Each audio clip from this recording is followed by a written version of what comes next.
Uma vez, louvar o Senhor pelo privilégio de estar aqui com vocês, mais uma vinda, né, que eu posso estar, acho que é a terceira vez que eu prego aqui na igreja de Tampa, e todas as vezes que venho, sempre me sinto muito bem acolhido, muito contente. Dessa vez, o pastor Sami já havia me dito que não estaria com os irmãos, não estaria comigo também. Ele está em Lakeland, pregando nas férias do pastor George, mas me deixou incumbido de trazer a palavra do Senhor nessa manhã. Como eu disse às crianças, nós vamos nos aprofundar nessa manhã no texto que está lá em Tiago. E eu peço, por favor, que você abra naquilo que escreveu, na carta que escreveu o amado presbítero Tiago, irmão de Jesus, lá no capítulo 5. É o finalzinho da carta.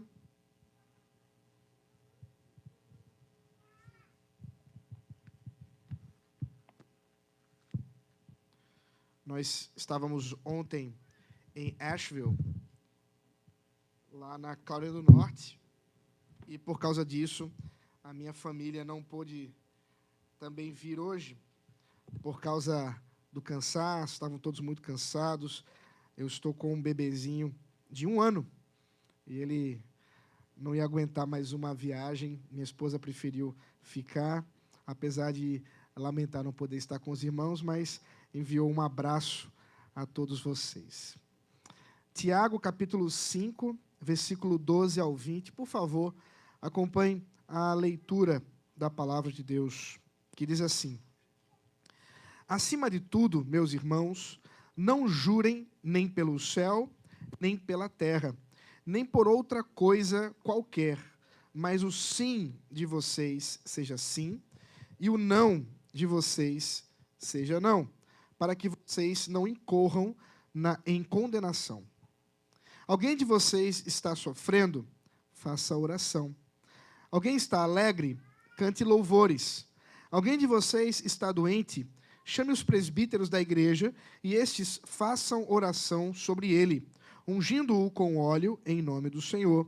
E a oração da fé salvará o enfermo e o Senhor o levantará. E se houver cometido pecados, estes lhe serão perdoados. Portanto, confessem os seus pecados uns aos outros e orem uns pelos outros para que vocês sejam curados. Muito pode, por sua eficácia, a súplica do justo. Elias era homem semelhante a nós, sujeito aos mesmos sentimentos, e orou com fervor para que não chovesse sobre a terra. E por 3 anos e 6 meses não choveu. Depois orou de novo, e então o céu deu chuva, e a terra produziu seus frutos. Meus irmãos, se alguém entre vocês se desviar da verdade, e alguém o converter, saibam que aquele que converte o pecador do seu caminho errado, salvará da morte a alma dele, e cobrirá uma multidão de pecados. Até aqui a palavra do Senhor. Vamos orar mais uma vez. Senhor, rogamos que o Teu Espírito nos conduza nesse instante de instrução. Ilumina-nos, ó Deus, a mente, a fim de compreender Tua palavra, conforme revelaste ao Teu servo Tiago. E agora, ó Deus, conduz, ó Deus, o nosso coração também, a fim de vivermos na prática aquilo que foi aqui exposto. Assim, ó Deus, nós rogamos em nome de Jesus Cristo. Amém. É curioso imaginar que há pessoas que odeiam a igreja. Para nós, especialmente vocês, irmãos, que estão em terras distantes de sua terra natal e ainda assim se preocuparam depois de uma busca, eu sei que alguns certamente gastaram bastante tempo para isso, encontrar uma igreja fiel. Uma igreja onde fossem acolhidos, onde sua família pudesse ser recebida, mas também pudessem ouvir a palavra de Deus. E eu sei que, morando aqui, vocês devem estar acostumados a ver igrejas em cada esquina. Comum nos Estados Unidos isso. Muito mais, inclusive, do que no Brasil. Mas ainda assim, há pessoas, seja onde quer que elas estejam, que odeiam a igreja, mas dizem que amam a Deus. Dizem que amam a Cristo, mas que simplesmente não conseguem viver a vida comunitária, não conseguem viver a vida familiar da igreja. E usam de muitas desculpas para isso, porque dizem que desacreditam na instituição, porque não encontram na igreja, ou uma igreja que seja fiel ao Senhor. São tantas e tantas desculpas usadas para, de alguma maneira, tentar desacreditar, diminuir o status da igreja. Contudo, irmãos, a palavra de Deus ela é muito clara com respeito à importância da vida comunitária. Ela é muito clara com respeito aos benefícios exclusivos de viver uma vida em comunhão com irmãos na fé. E Tiago, como eu disse às crianças, irmão de Jesus, escreve esta carta à igreja. A igreja recém-formada nessa nova fase da igreja de Cristo, agora empoderada pelo Espírito Santo de Deus, após o movimento em Pentecostes, mas também agora dispersa por causa da perseguição. Você pode ver isso lá nos primeiros capítulos do livro de Atos dos Apóstolos. E Tiago, ao que tudo indica, escreve esta carta ali no comecinho da jornada da igreja, quando ainda ela era praticamente resumida entre judeus cristãos, isto é, pessoas de etnia judaica, mas que abraçaram a fé no Senhor Jesus Cristo, porque entenderam que o Senhor Jesus é o verdadeiro Messias que fora profetizado no Antigo Testamento. E estes irmãos, exatamente porque creram em Jesus Cristo, foram perseguidos pelos seus patrícios, foram perseguidos pelos outros judeus que entendiam que quem cria nisso era um blasfemo, era alguém que estava se distanciando da verdade de Moisés. E os nossos apologetas, como Pedro, como Paulo, se levantaram, Paulo posteriormente, é claro, se levantaram para defender exatamente que aqueles que criam em Jesus Cristo como seu Senhor, estes sim estavam abraçando a verdadeira fé de Israel, a verdadeira fé judaica. Portanto, não havia um rompimento, como se primeiramente havia um povo chamado Israel e depois formado dentro dele um outro povo chamado igreja. Não, Deus, que é um Deus de um povo só, fez com que o seu povo, o verdadeiro Israel, aquele que o apóstolo Paulo chama de o Israel da fé, abraçasse a fé em Jesus Cristo. Mas isso trouxe muitos problemas. E agora esses irmãos estavam, por necessidade, tendo que deixar Jerusalém e foram se espalhar em muitos outros lugares, especialmente em regiões como a Ásia Menor. E é isso que Tiago faz agora, enviando essa carta a estes irmãos, encorajando-os na jornada, nessa primeira fase da vida da igreja, em como serem igreja diante de tantos e tantos desafios. E é uma carta de sabedoria. Alguns, inclusive, chegam a chamar a carta de Tiago como o Provérbios do Novo Testamento. O livro de Provérbios do Novo Testamento. Porque assim como nós temos no livro de Provérbios muitos escritos de sabedoria, nós também temos na carta de Tiago várias expressões que apontam exatamente para situações específicas e de como lidar com elas mediante a sabedoria do Espírito Santo de Deus. E agora, nesse finalzinho da carta, e é o trecho que eu quero destacar nessa manhã com os irmãos, nós temos exatamente algumas recomendações específicas da vida da igreja e de como é bom viver em união, em comunidade, em família. E como isso faz diferença quando nós vemos a operação do Espírito Santo de Deus a partir da vida dos nossos irmãos. É nesse sentido, irmãos, que eu quero tratar com vocês nessa manhã a respeito da bênção de fazer parte da igreja. Eu sei que a igreja aqui de Tampa recentemente foi organizada como igreja. Nós temos amados presbíteros e diáconos que foram ordenados, instalados para cuidar do rebanho aqui. E eu quero, portanto, nessa manhã, encorajá-los a ver dos benefícios, alguns pelo menos, listados aqui por Tiago, de ser igreja, de fazer parte da igreja e de poder caminhar assim em união. A primeira bênção, o primeiro benefício de fazer parte da igreja é o benefício da verdade. A igreja é, ou deve ser, o ambiente da verdade. Se você observar o versículo 12 do capítulo 5, nós temos Tiago tratando de alguma coisa que o próprio Senhor Jesus, lá no Sermão do Monte, já havia tratado. Os irmãos lembram disso? Jesus havia dito que, de fato, nós não devemos jurar nem pelo céu, nem pela terra. Isto porque, meus irmãos, havia uma certa estratégia por parte de alguns judeus, com o temor de quebrar a lei do Senhor com respeito a usar o nome de Deus em vão, faziam da seguinte forma: se eles faziam uma promessa em que eles não tinham muita certeza se iriam cumpri-la, ao invés de fazer a promessa mediante o nome de Deus, isto é, jurando em nome de Deus, eles diziam: não, eu estou jurando aqui em nome do céu, em nome da terra. E Jesus confronta essa estratégia, essa malandragem, por assim dizer, dizendo que quem deles tem poder sobre o céu ou sobre a terra para jurar em nome daquilo que eles mesmos não constituíram. Jesus diz isso lá no Sermão do Monte.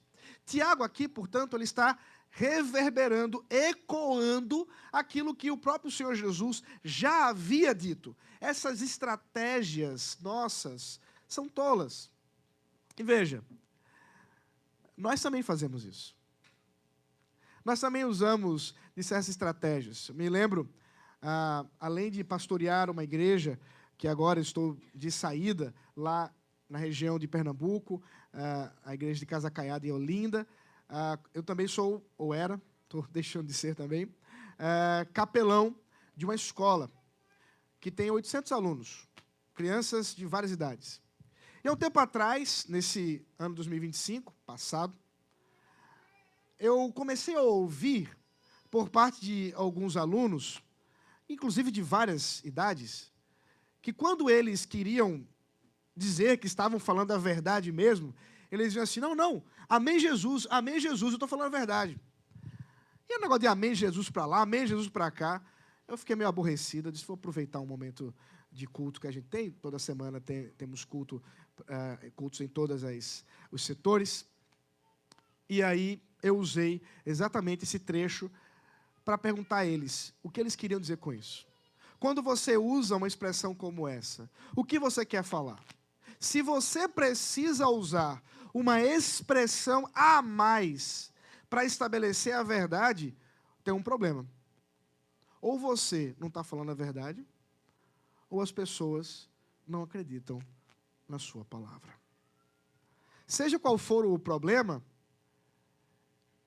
Tiago aqui nos confronta e nos chama a atenção a respeito da importância da verdade.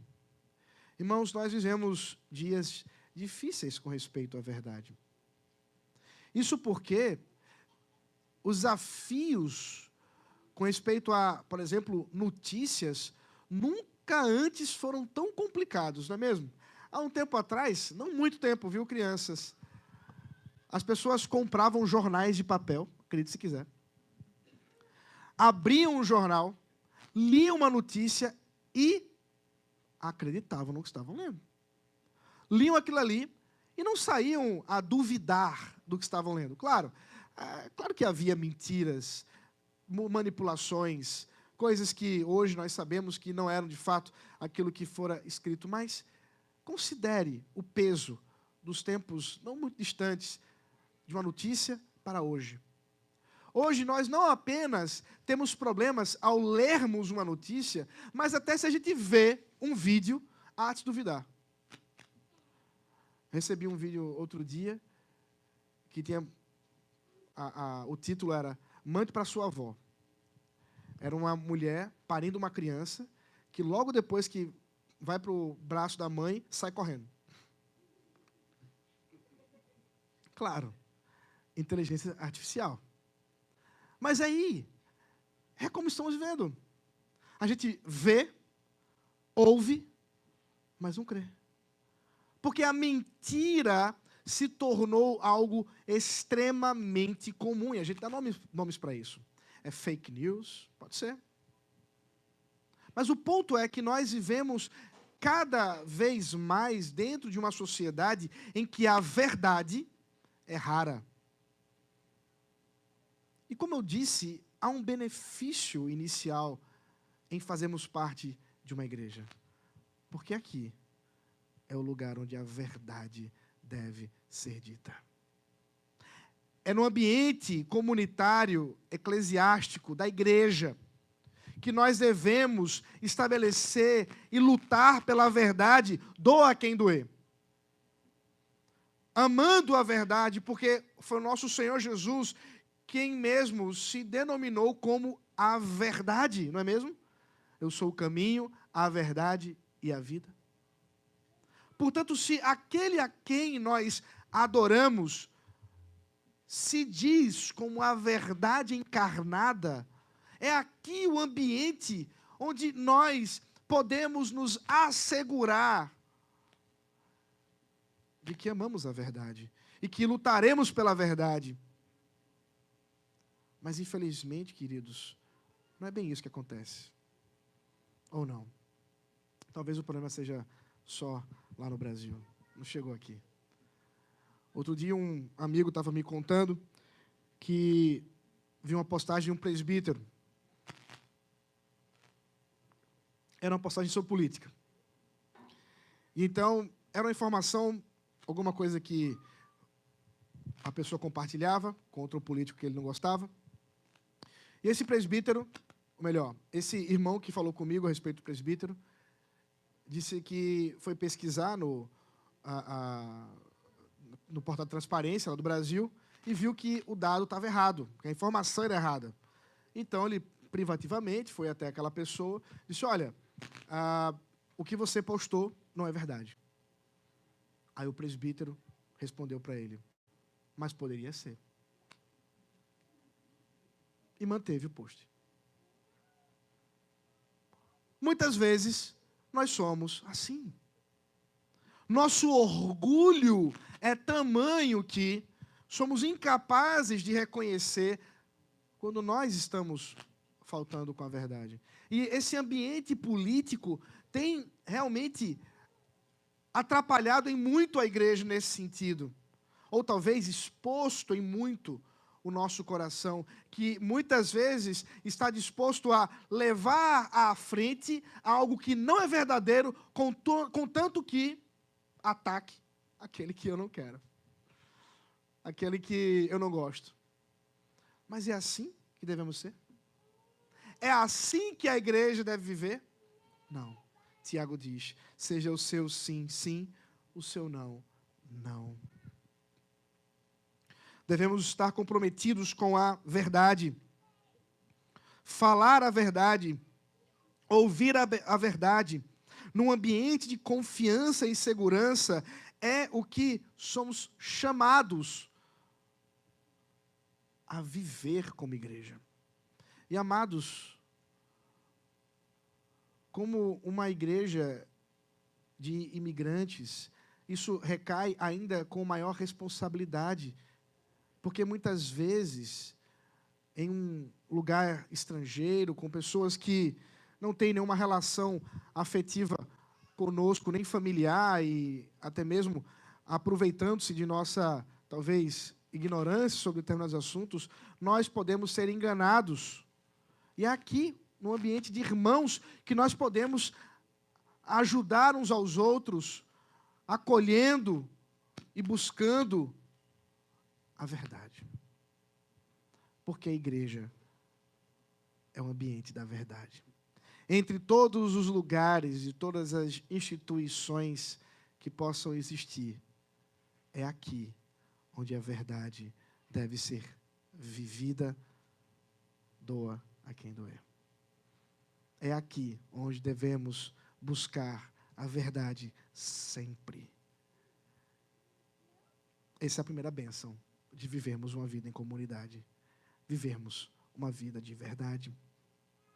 A segunda bênção, o segundo benefício que nós podemos encontrar aqui listados por Tiago, com respeito à vida comunitária, você vai observar no versículo 13 ao 15, que é a bênção de sermos pastoreados. Veja aí, por favor, versículo 13. Alguém de vocês está sofrendo? Faça oração. Alguém está alegre? Cante louvores. Alguém de vocês está doente? Chame os presbíteros da igreja, e estes façam oração sobre ele, ungindo-o com óleo, em nome do Senhor. E a oração da fé salvará o enfermo, e o Senhor o levantará, e se houver cometido pecados, estes lhe serão perdoados. É interessante observar isso. Nós estamos diante de um texto que não é tão simples assim, talvez o mais difícil de compreender em sua plenitude de toda a carta. Mas aqui, meu ponto, eu quero destacar, é verificarmos que Tiago se preocupa em chamar a atenção do trabalho dos presbíteros com a comunidade. Ele mesmo, que era um presbítero, lá de Jerusalém, sabia da importância do trabalho pastoral, da importância do presbítero na igreja. E aqui nesse instante, ele lida com alguns momentos da vida cotidiana, do dia a dia das pessoas. Sofrimento, nós somos chamados a orar. Claro, se estamos sofrendo, é a Deus que devemos entregar o nosso sofrimento e buscar nele alívio. Estamos alegres, cantemos louvores com gratidão ao Senhor. É o chamado de todos nós a sermos gratos a Deus pelas bênçãos que nos concede. Mas agora, Tiago afunila um pouco mais o assunto e entra numa situação de doença. Alguém está doente, chame os presbíteros. É claro, há algumas características aqui dessa doença que nos levam a pensar que ela não é uma doença comum. Observe. Porque, naturalmente, se alguém está doente, deve chamar quem? O médico. Óbvio. Mas aqui nós encontramos alguns detalhes específicos com respeito à vida daquele que está doente, que nos chama a observar que não era um caso simplesmente para a saúde no sentido médico, mas que envolvia uma questão de saúde espiritual. Daí, portanto, Tiago ressaltar aqui o trabalho dos presbíteros. A primeira coisa, irmãos, que nós devemos observar com respeito à característica desta doença é o próprio termo usado. Tiago usa uma expressão para a doença que traz consigo uma ideia de alguém que está exausto, alguém que está, talvez, acamado, incapaz, inclusive, de sair de sua própria casa. Inclusive por isso que Tiago diz, chame os presbíteros. O que era natural de se esperar de alguém doente que precisa encontrar com os presbíteros é que vá até eles. Mas aqui o caso é alguém que está incapaz, impossibilitado de estar na comunhão dos santos, de estar junto com a igreja, e por isso ele precisa receber a visita dos presbíteros. Ele precisa receber agora deles uma visita, e ela é de todo especial. Parece também que essa doença ela está associada a algum pecado específico. Entenda, nem toda doença é fruto de um pecado específico, ainda que toda doença é fruto do pecado de Adão. Todos nós estamos caídos em um mundo que passível de estarmos doentes, mas não necessariamente porque pecamos especificamente e assim Deus está nos disciplinando. Mas é bem verdade que Deus usa a doença ou outros tipos de sofrimento como disciplina para que nós sejamos levados ao arrependimento, para que nós sejamos levados à contrição e santificação. Esse parece ser o caso desta doença. Uma doença que levou a pessoa à cama, à exaustão, à incapacidade de sair de sua casa e à necessidade agora de ser ou de receber a visita dos presbíteros. Isso porque, veja o versículo 15, quando Tiago nos diz que se ele houver cometido pecados, estes lhe serão perdoados. Uma evidência de que nós estamos tratando aqui de uma doença que parece estar envolvida com algum pecado não confessado. Agora, por que os presbíteros? Por que não as irmãs da igreja? O ciclo de oração. Chama o ciclo de oração que vai lá orar e vai resolver. Por que os presbíteros são destacados aqui por Tiago para fazer essa visita àquele que está doente? Como eu disse, meu ponto aqui é observarmos do benefício, da bênção de sermos pastoreados. Deus, por sua graça, concedeu à igreja liderança. Homens fiéis que recebem a autoridade de Cristo na palavra para liderar, para alimentar, pastorear o rebanho de Jesus Cristo. O rebanho que é do Senhor, não é deles. Mas eles recebem essa autoridade dada por Cristo para que, como representantes de Cristo, possam pastorear o rebanho.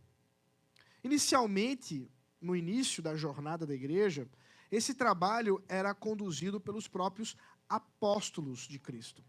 Você vai observar que antes mesmo de Pentecostes, os apóstolos eram os líderes entre os discípulos.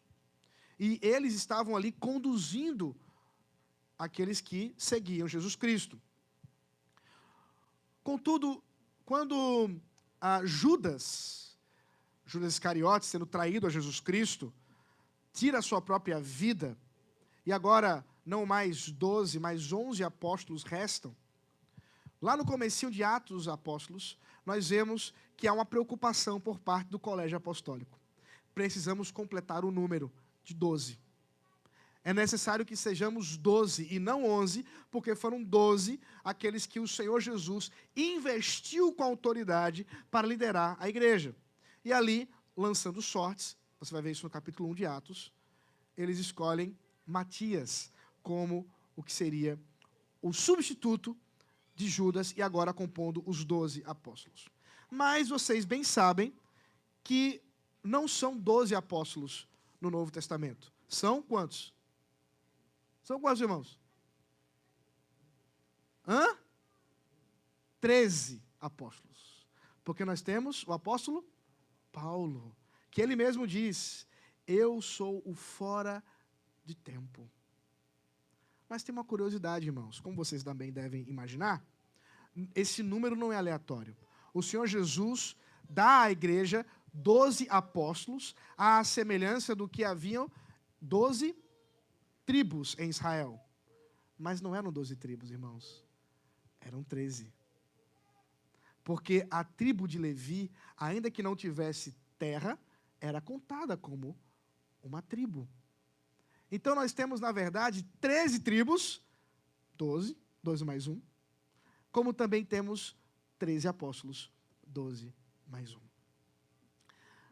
Porém, após o apóstolo Paulo se tornar um apóstolo de Cristo e iniciar o seu ministério de proclamação do evangelho aos gentios, os apóstolos de Cristo morreram. Um a um foi morrendo.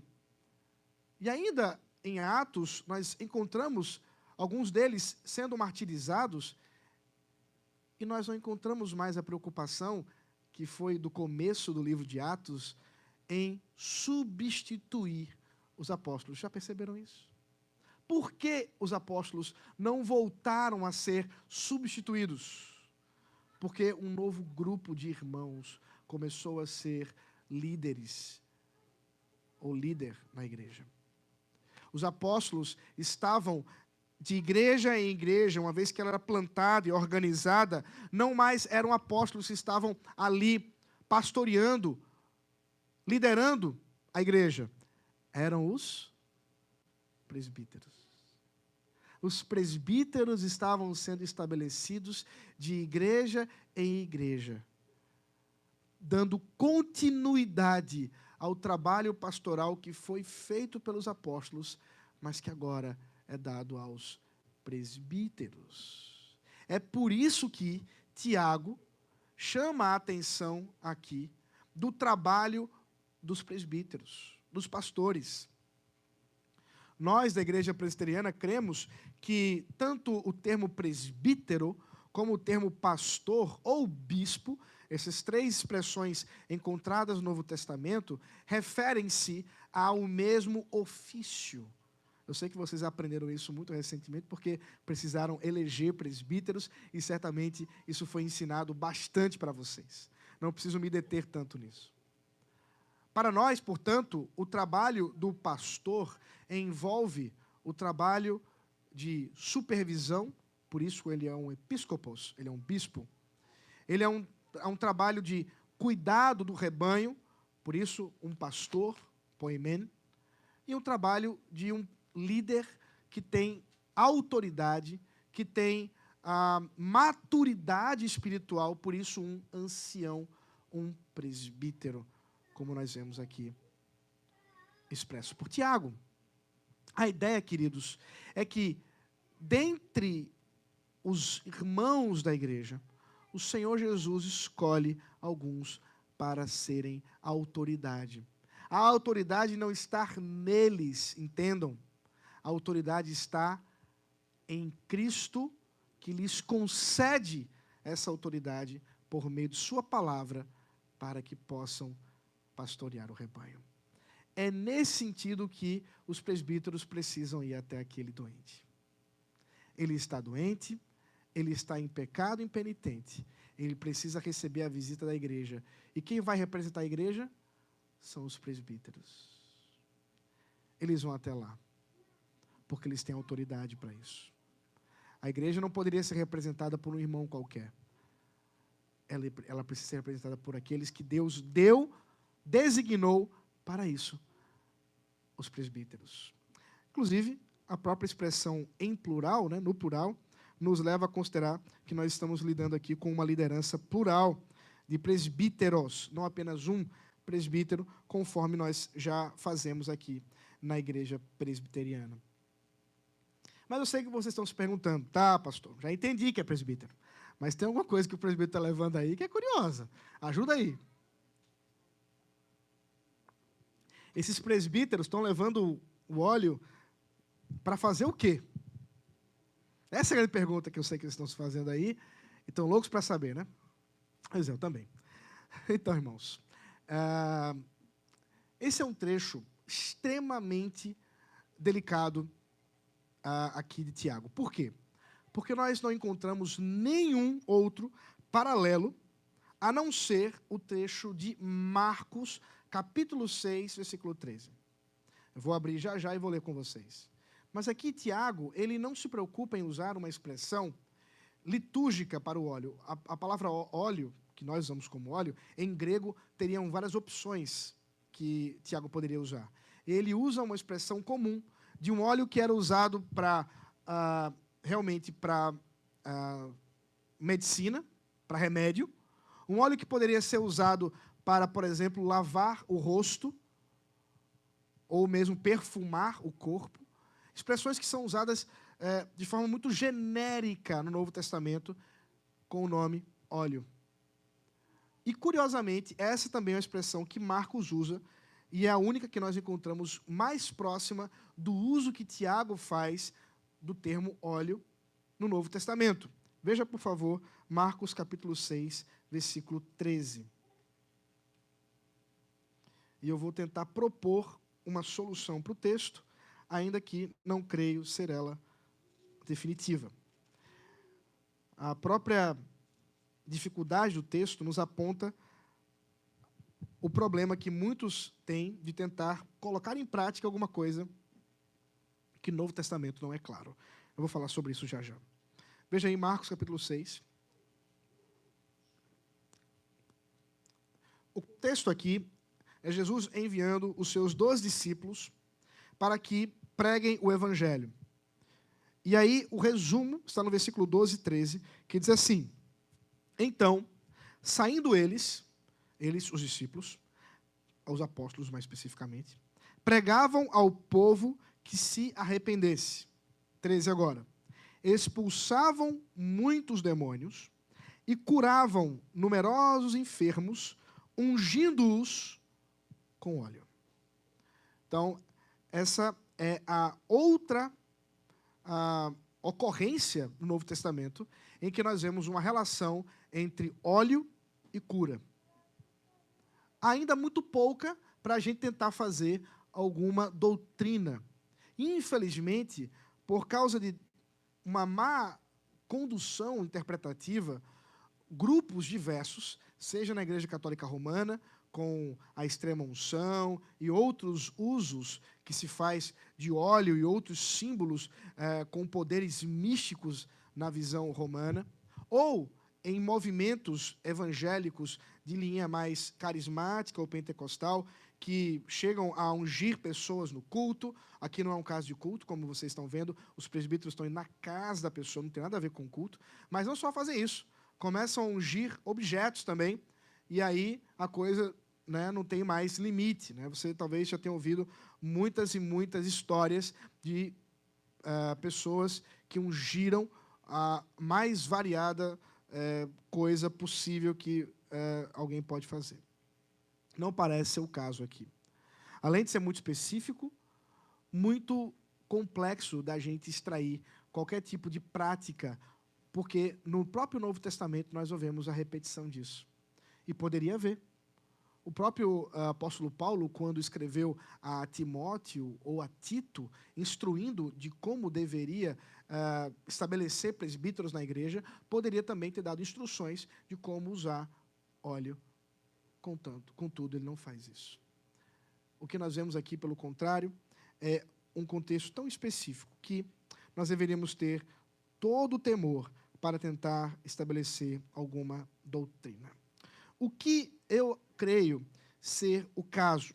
Como vimos lá em Marcos, capítulo 6, versículo 13, Jesus está enviando os seus apóstolos e eles estão expulsando os demônios em nome de Jesus, recebendo a autoridade dada pelo próprio Senhor Jesus para expulsar os demônios, para pregar o evangelho e também para curar os enfermos. E o óleo ali tem um significado de autoridade. Eles apontam que a autoridade não é deles mesmos, mas do próprio Jesus, porque estão usando um elemento dado pelo próprio Senhor Jesus para que eles pudessem, assim, fazer alguma coisa. Pode ser esse o caso, e talvez essa seja a melhor solução, considerando que podemos considerar que esse texto está tratando de óleo no sentido de remédio. É pouco provável, ainda que seja possível, porque remédio quem leva é o médico. Será que talvez agora os presbíteros, quando vão fazer visita, vão levar uma dipirona junto? A dipirona não pode aqui, né? Tem que ser paracetamol, tem que ser um Tilenol. Vai levar um Tilenol? Será que é isso? Não sei. Acho difícil. Talvez o ponto aqui seja exatamente isso. O óleo aqui é um sinal da autoridade de Cristo com os presbíteros. Eles estão usando um símbolo de autoridade para mostrar que eles mesmos não estão agindo com o seu próprio poder, mas sim em nome do Senhor, conforme eles mesmos estão orando, segundo o texto. Essa é uma solução, não digo que é a solução mais o final, né, aquela que é a melhor de todas. Não me coloco nesse jeito, claro, vários comentaristas vão caminhar nesse jeito, estou baseando neles. A própria Igreja Presbiteriana do Brasil tem um documento sobre esse assunto, que proíbe o uso de óleo em qualquer circunstância, seja numa visita pastoral ou mesmo no culto, a IPB já proibiu. A Bible Presbyterian Church, eu não sei se ela tem uma decisão sobre o assunto, mas o meu ponto não é discutir eclesiologia com os irmãos, mas apenas observarmos que, seja qual for o objetivo deste óleo, isso não é alguma coisa que nós deveríamos nos preocupar, porque o ponto principal é a presença dos presbíteros e, versículo 15, a oração que eles fazem em favor daquele doente. E é isso que nós vamos ver agora, versículo 15. A oração da fé salvará o enfermo e o Senhor o levantará. Observe, o Senhor o levantará. Não é a oração que o levantará, é o Senhor.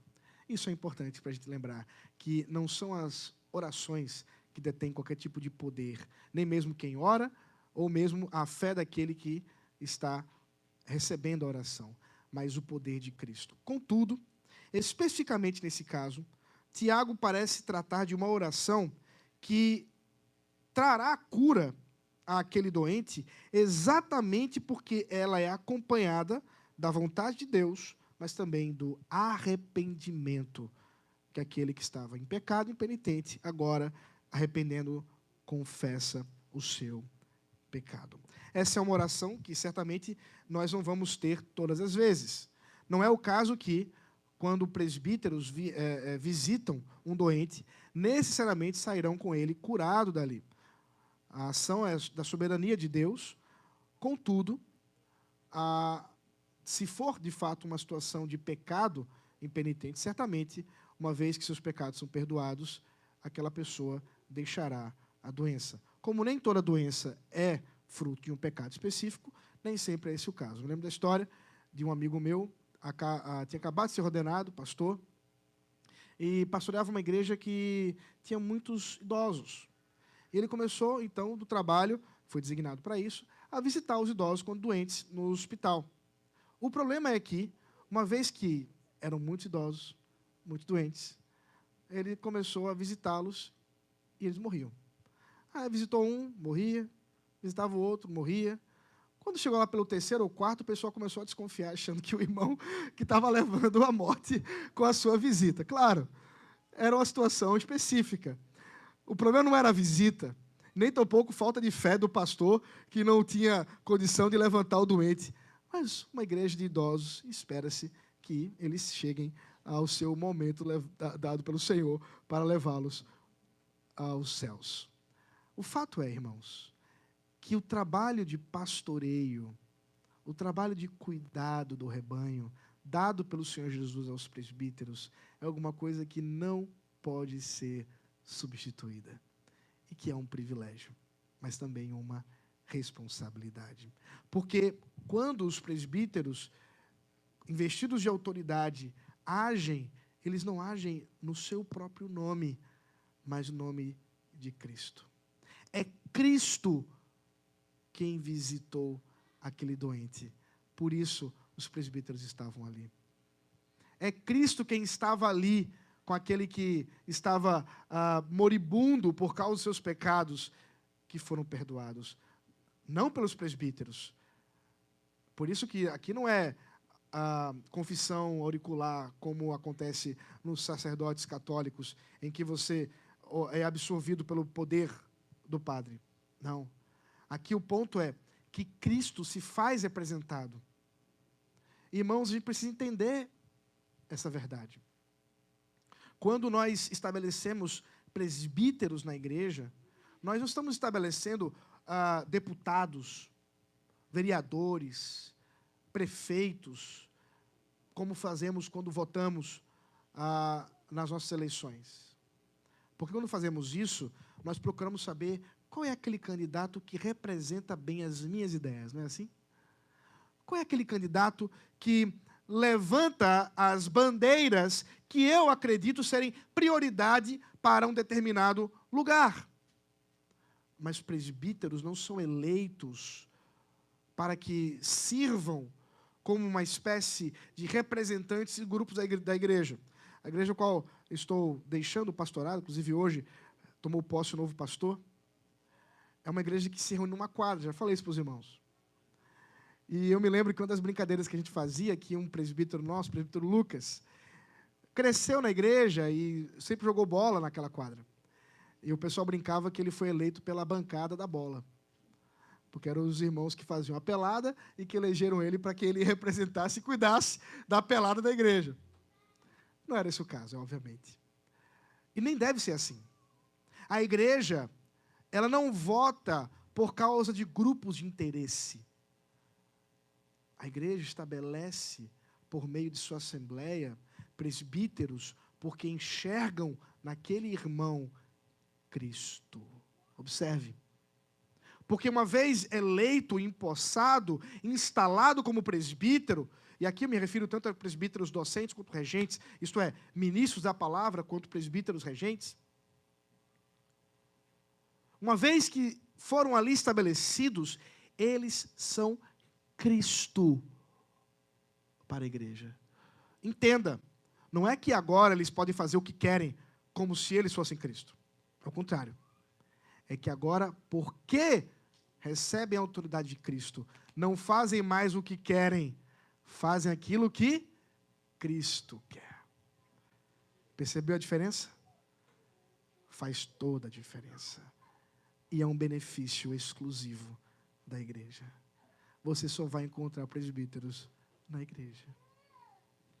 Você só vai poder receber uma visita como essa, de cuidado, na igreja.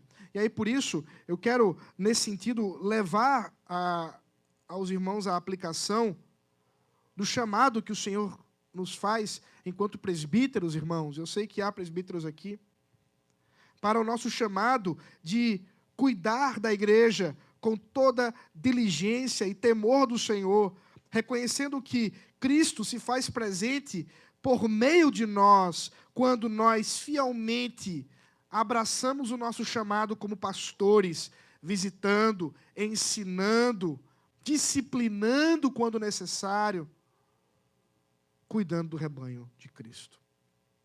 Ao mesmo tempo, amados irmãos da igreja, é chamado nosso reconhecer Cristo na vida dos nossos líderes e podendo assim também nos submeter à sua autoridade dada pelo Senhor Jesus. Fazemos isso com todo o temor, reconhecendo que se Cristo estabeleceu aquele irmão, é nosso chamado caminhar submetidos à sua liderança, submetidos ao seu chamado. E assim, é claro, temos o nosso caminho de aconselhamento. Por isso o chamado dos presbíteros de ouvir sobre os irmãos. Eu já ouvi umas histórias de gente que se preocupa muito com sua privacidade. Aí diz assim, não, olha, eu não acredito nesse negócio. Meus pecados eu confesso a Deus. Não vou ficar confessando pecado a ninguém. Pode ser presbítero, diácono, não importa.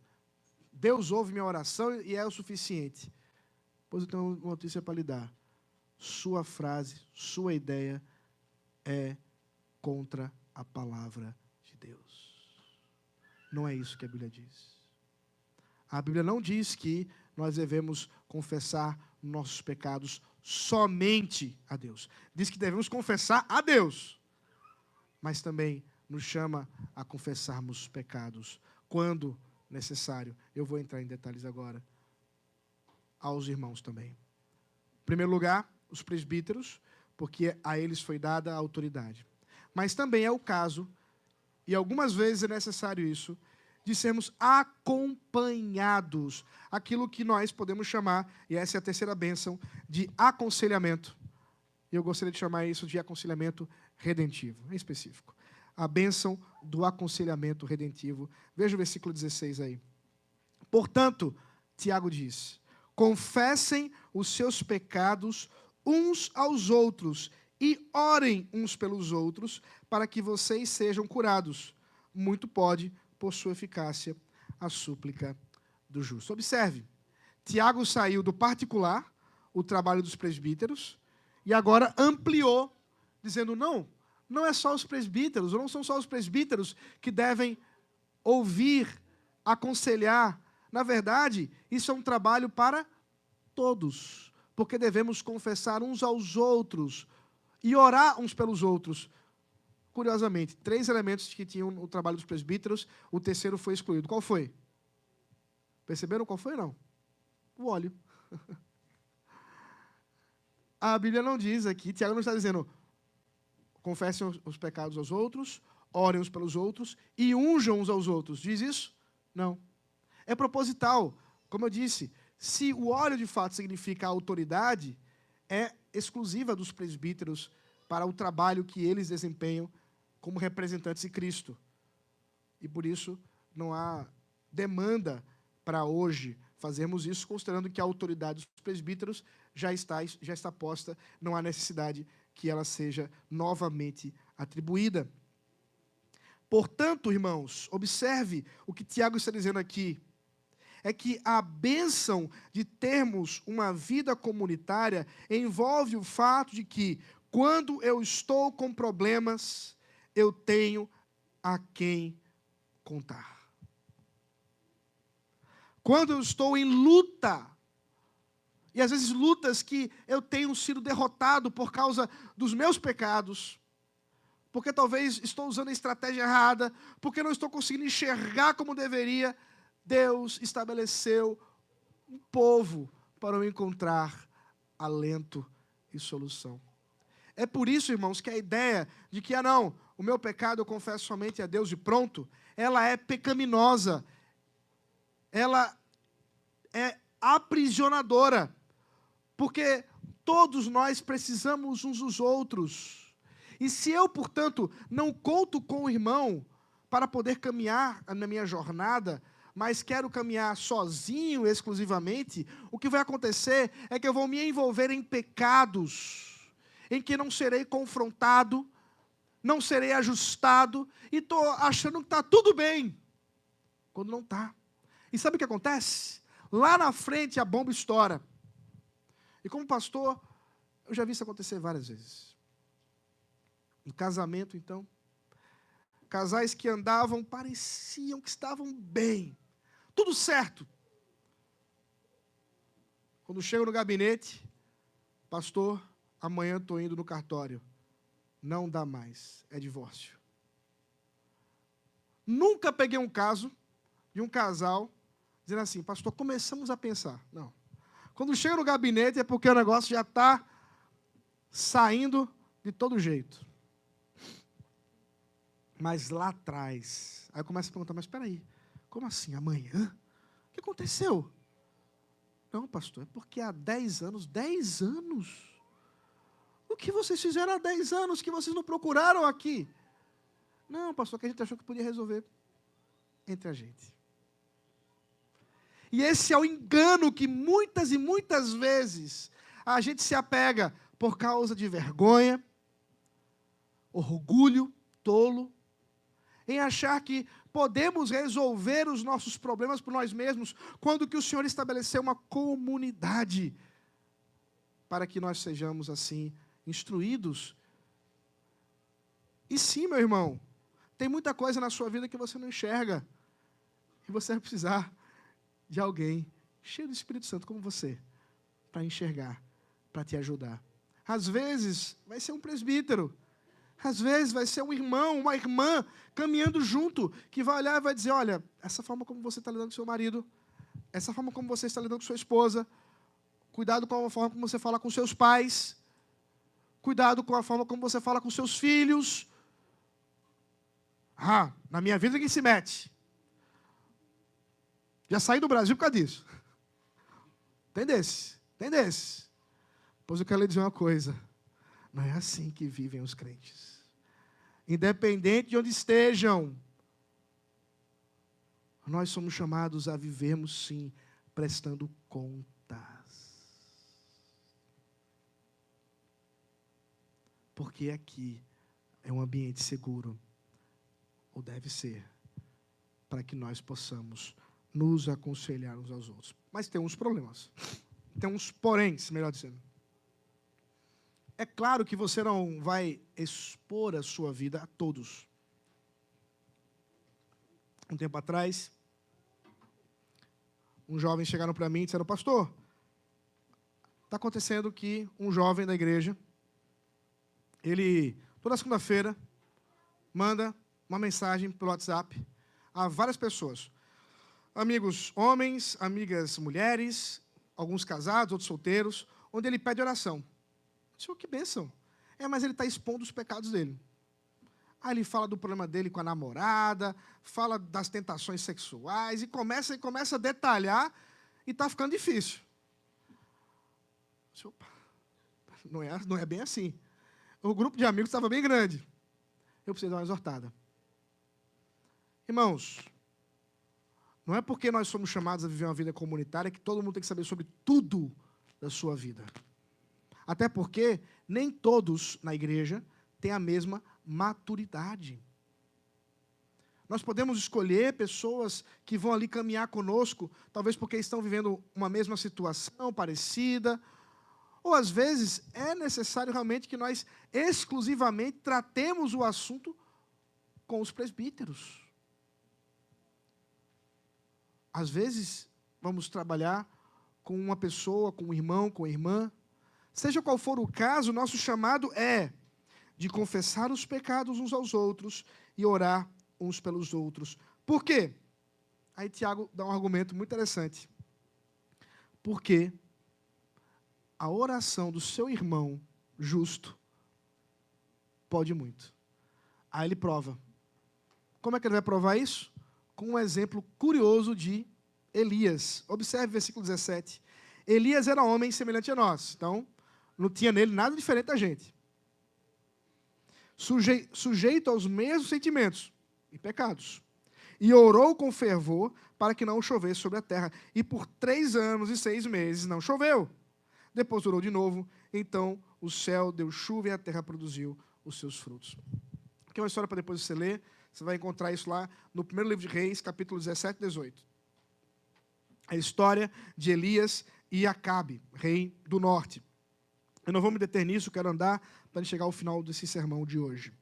Mas eu quero apenas lembrar vocês que fazer chover e fazer parar chover não é uma tarefa muito fácil. Eu só quero considerar com vocês que ficar 3 anos e meio sem chover por causa de uma oração não é alguma coisa simplória. E o argumento de Tiago é: o problema, ou melhor, o poder não estava em Elias, porque ele é igual a gente. O que Tiago quer mostrar é que quando nós estamos dispostos a viver uma vida em comunidade, nós damos a oportunidade de poder ver na vida do nosso irmão, na oração dele, bênçãos para nós. E isso faz toda a diferença. Quando irmãos estão orando por nós, Deus age. Veja, não é que Deus precisa da oração. Deus não precisa. Mas Ele escolheu agir dessa forma. Pelas orações intercessórias. E, portanto, quando eu me fecho, não abro minha vida com ninguém, estou passando por dificuldade, situações, não abro. Eu estou deixando de ter o privilégio de receber irmãos me abençoando em oração, em palavra e de muitas outras maneiras. Lembro um amigo querido que foi pedir ajuda financeira num grupo nosso. E eu sabia que a igreja dele era uma igreja fiel, uma igreja boa, com uma boa junta diaconal. Ele pediu ajuda, eu achei estranho aquilo. Liguei para o pastor dele, nem falei para ele. Situação com fulaninho e tal. Está sabendo, pastor? Não, estava na casa dele ontem. Não estou sabendo de nada. O pastor foi lá, fez uma visita, ajudou, a igreja abençoou a vida dele, mas ele estava com vergonha. Foi pedir a alguns amigos, dentre eles a mim, mas não foi à igreja que ele servia e podendo ser abençoado pelos irmãos que queriam abençoá-lo, mas não podiam fazê-lo porque não sabiam. nosso chamado de vida em comunidade, em acompanhamento. Às vezes é numa luta espiritual, às vezes é uma dificuldade que você tem com o seu filho, às vezes é uma dificuldade com o seu cônjuge, às vezes é uma dificuldade com parentes lá do Brasil, às vezes é uma situação no seu coração, uma luta do seu coração que você já não sabe mais o que fazer. E vai ser um irmão da igreja, uma irmã da igreja, usados pelo Senhor, que vai te abençoar. Irmãos, a última bênção, a quinta, ou melhor, a quarta bênção, é a bênção da exortação em amor. E é isso que nós vemos aqui, versículo 19 ao 20. O chamado que nós temos de exortar uns aos outros. Veja aí. Meus irmãos, se alguém entre vocês se desviar da verdade e alguém o converter, saibam que aquele que converte o pecador do seu caminho errado salvará da morte a alma dele e cobrirá uma multidão de pecados. Isso você só tem na igreja. É somente na igreja em que pessoas que estão andando no caminho errado encontrarão pessoas dispostas a dizer para ele: ei, você está errado. O seu caminho vai te levar para o precipício. O que você está fazendo aí vai te levar para a morte. E que bênção, não é? Porque se é exatamente aqui que eu vou poder ouvir a palavra de exortação, de dizer: olha, o que você está fazendo é pecado e você precisa se arrepender. Louvado seja o nome do Senhor, que não me deixou no engano. A pior coisa que tem, meus irmãos, é ser aplaudido errado. Lembra a história do rei Nu? Quem lembra? Pagou uma fortuna aos alfaiates que lhe construíram uma roupa que ninguém podia ver. Ou melhor, só os sábios podiam enxergar. E a turba, olhando o rei nu, aplaudia a beleza da sua roupa, que não era nenhuma. Apenas uma criança podia dizer: ei, o rei está nu. Que nós sejamos como essa criança, meus irmãos, capazes de apontar com amor e zelo e dizer: meu irmão, você está nu. O que você está fazendo não é da vontade de Deus. Se eu estou num ambiente, numa igreja, em que eu não sou confrontado os meus pecados, em que ninguém tem condições de chegar para mim e dizer: não faça isso porque está errado, eu não estou na igreja.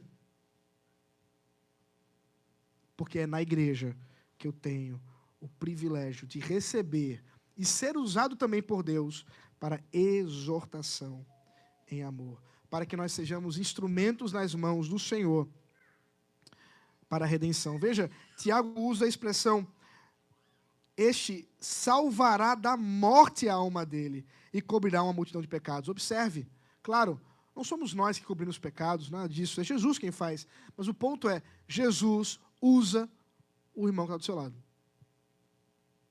Às vezes, a gente ora tanto por anjos, né? Ah, Senhor, me dá uma visão. Ó Deus, fala comigo, quero ouvir a tua voz. O irmão do teu lado está falando, você não ouve.